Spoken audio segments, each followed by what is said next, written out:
70대 후반의 박인수는 아내를 잃고 3년째 홀로 지내고 있었다. 자식들은 해외에서 각자의 삶을 살았고 명절에나 전화 한 통 오는 게 전부였다. 서울 강남의 30평대 아파트와 시가 20억 상당의 상가 건물, 그리고 예금까지 합치면 총 50억에 가까운 재산. 하지만 그 모든 것이 무슨 소용인가. 밤마다 텅 빈 집에서 혼자 식사하고 말동무 하나 없이 TV만 바라보는 삶이었다. 그러던 어느 날 동네 문화센터에서 그녀를 만났다. 50대 초반의 김유미. 차분한 목소리에 단정한 인상, 언제나 따뜻한 미소를 지으며 다가왔다. 커피를 권하고 말벗이 되어주고 외로운 노년을 이해한다며 위로했다. 박인수는 오랜만에 느끼는 온기에 마음을 열었다. 유미는 완벽했다. 아침마다 전화해 안부를 묻고 저녁엔 직접 반찬을 만들어 가져왔다. 병원 갈 때도 동행하고 약 챙기는 것도 잊지 않았다. 인수는 자신이 다시 살아있음을 느꼈다. 6개월 후 박인수는 재혼을 결심했다. 자식들은 격렬히 반대했다. 알지도 못하는 여자와 무슨 결혼이냐며 소리쳤다. 하지만 그는 단호했다. 내 인생이고 내 선택이라고. 자식들은 결국 등을 돌렸고 유미와의 결혼식은 조촐하게 치러졌다. 그날 유미의 눈빛은 유난히 빛났다. 인수는 그것이 사랑의 빛이라 믿었다. 결혼 후 한 달. 유미는 집안 살림을 완전히 장악했다. 통장 관리, 카드 사용, 심지어 인수의 핸드폰 비밀번호까지 알아냈다. 처음엔 편하게 해주려는 거라 생각했다. 하지만 유미는 서서히 변하기 시작했다.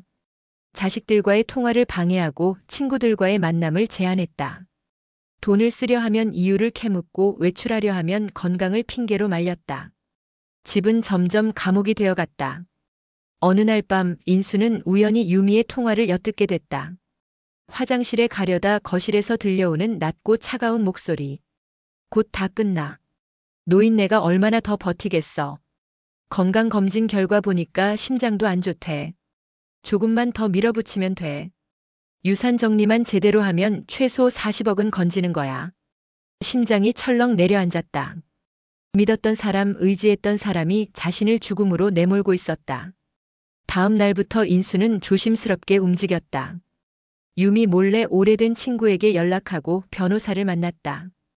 유언장을 다시 작성하고 재산 처분에 대한 대책을 세웠다. 하지만 유미는 이미 눈치챘다. 그녀의 태도는 더욱 냉혹해졌다.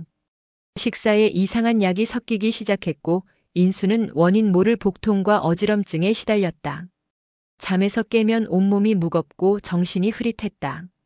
병원에 가려 해도 유미는 그럴 필요 없다며 막아섰다. 그저 나이 들어서 그런 거라고 집에서 쉬면 된다고 달랬다. 인수는 공포에 떨었다. 이대로 가면 정말 죽는다는 걸 본능적으로 알았다. 어느 날 새벽 유미가 깊이 잠든 사이 인수는 간신히 집을 빠져나왔다. 떨리는 손으로 자식들에게 연락했고 경찰서로 달려갔다. 경찰은 처음엔 노인의 망상증으로 치부하려 했다. 하지만 인수가 녹음해둔 유미의 통화 내용과 이상 증세를 호소하자 본격적인 수사에 착수했다. 유미의 집에서 수면제와 독극물이 발견됐다. 그녀의 휴대폰 기록엔 공범으로 보이는 남자와 나눈 끔찍한 계획들이 가득했다. 약을 어떻게 탈지, 유산을 어떻게 나눌지, 심지어 장례식은 어떻게 치를지까지.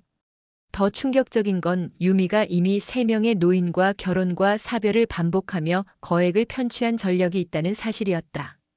첫 번째 남편은 심장마비로, 두 번째는 낙상사고로, 세 번째는 급성 심부전으로 사망했다. 모두 의심스러운 죽음이었지만 당시엔 증거 부족으로 넘어갔다. 인수는 네 번째 타깃이었던 것이다. 법정에 선 유미는 끝까지 시치미를 뗐다. 사랑했다고 오해라고 눈물까지 흘리며 우겼다. 하지만 증거는 명백했다. 독극물 구매 기록, 공범과의 메시지, 인수의 몸에서 검출된 수면제 성분. 판사는 살인미수 및 사기 혐의로 징역 15년을 선고했다. 유미가 법정을 나서며 인수를 돌아봤다. 그 눈빛엔 후회도 미안함도 없었다. 오직 차갑고 텅 빈 욕망만이 남아있었다. 인수는 다시 혼자가 됐다. 50억의 재산은 그대로지만 사람을 믿는 마음은 영영 돌아오지 않았다. 자식들은 뒤늦게 아버지 곁으로 돌아왔지만 그 역시 순수한 효심인지 의심스러웠다. 그는 매일 밤 창밖을 바라보며 되뇌었다. 외로움보다 더 무서운 건 그 외로움을 파고드는 악이라고. 사랑이라는 이름으로 다가온 지옥. 그것이 바로 유산을 노린 결혼의 끝이었다.